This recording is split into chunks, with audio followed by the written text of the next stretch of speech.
ng tunay na pagmamahal. Ngunit kami ay nakalayo, pagkat hindi kami magkasundo.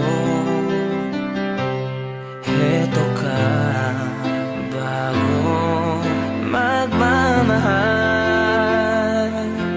nangangako na tayo ay magtatagal.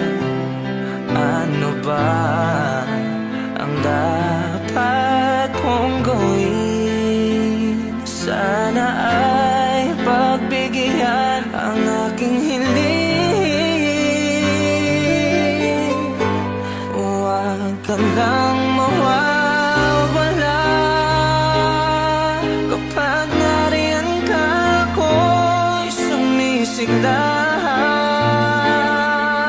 Kahit hindi ko pa kaya ang magmahal, sana sa akin ay hindi magsasawa. Puso'y ibibigay sa'yo sa oras na mag-ilom ang sugat nito. Panahon lamang ang hinihiling sa'yo, sana'y pagbigay